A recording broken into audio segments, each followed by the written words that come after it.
राकेश कुमार आपके अपने YouTube channel union teaching centre में आपका स्वागत है। आप लोगों के लिए एक टॉपिक लेकर आए अभाज्य गुणनखंडों की संख्या ज्ञात करना, ठीक है ना।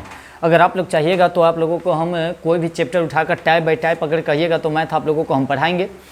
जो भी प्रीवियस ईयर है, अभी मान लिया जैसे रेलवे में देखिएगा ग्रुप डी आने वाली है, NTPC का फॉर्म भरा रही है, उसके बाद ALP का डेट दे दिया है, टेक्नीशियन का भी दे दिया है, RPF SI का भी डेट दे दिया है।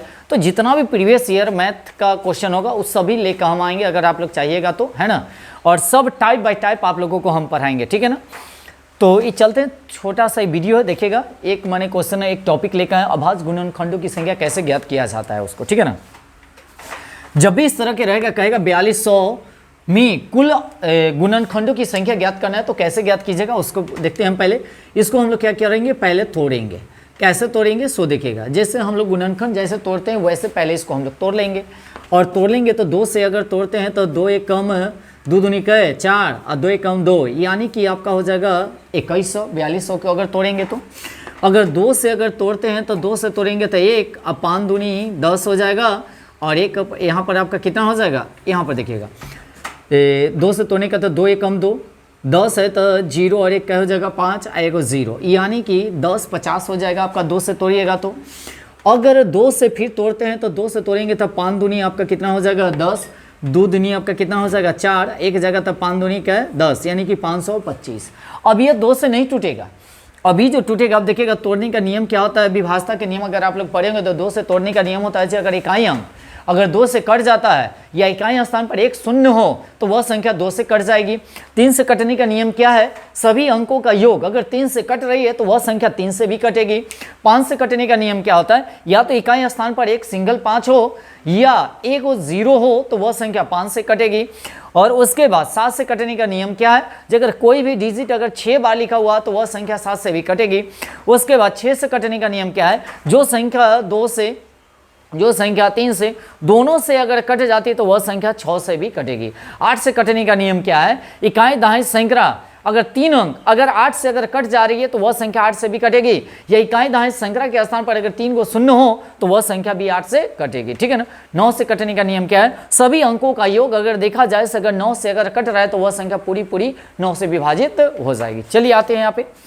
तो यह इकाई स्थान पर अगर 5 है, अगर देख लेते हैं 5 है 5 10 10 2 12, यानी कि 3 से कट जाएगा क्योंकि 12 जो आएगा आपका 3 के टेबल में आता है।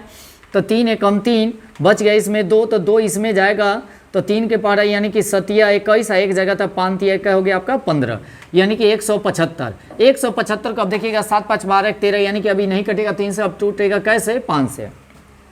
5 आपका कितना हो जाएगा 15 और 2 बचेगा तब 50 25, 5 से आपका हो जाएगा कै 7, अब टूटने वाला नहीं।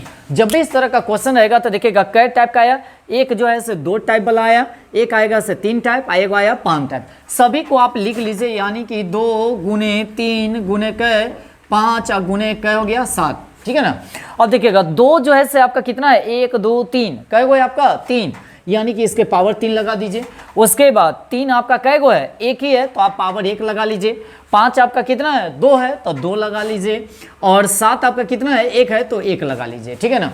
अब क्या कीजिएगा, एकरा में आप एक अपना मन से ऑलरेडी क्या कीजिएगा जोड़िएगा, सभी में पावर में जोड़ लिए। अब 3 और 1 आपका हो गया 4, 1 और 1 2 और 2 और 1 3 और 1 और 1 2। अब देखिएगा 4 दूनी कितना हो जाएगा आपका 8, 8 तीरी कितना हो जाएगा आपका 24 और 24 दूना आपका कितना हो जाएगा आपका कितना 48, यानी कि यह टोटल भाजकों की संख्या जो आएगा आपका कितना आ जाएगा 48 आ जाएगा, ठीक है ना।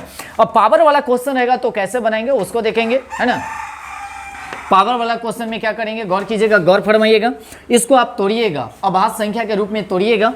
तो कैसे तोड़िएगा, 2 को आप लिख सकते हैं कै 2 के पावर आप कर सकते हैं 3, तो 2 के पावर 3 कीजिएगा तो आपका आ जाएगा कै 8 आ जाएगा, कै आ जाएगा आपका 8। अब इसी का पावर अगर देखा जाए से 10 है तो 10 और गुणे 3 के पावर ये देखा जाए 7 है तो 3 के अगर स्क्वायर करेंगे तो 3 के स्क्वायर आपका आ जाएगा 9 और पावर आपका 7 है। तो यानी कि अगर देखा जाए तो इन दोनों को गुना करेंगे तो 7 दूना 14, ये 10 30 हो जाएगा।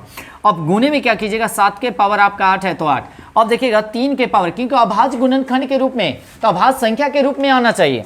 और 10 में 3 से गुना करेंगे तो क्या हो जाएगा आपका, तो 2 के पावर आपका हो जाएगा 30 और गुने 3 के पावर 7 दूनी क्या हो जाएगा आपका 14 और 7 के पावर आपका हो जाएगा क्या है 8। अब कुछ नहीं करना है, बेस वाला को भूल जाना है, कुछ हो ही तो है।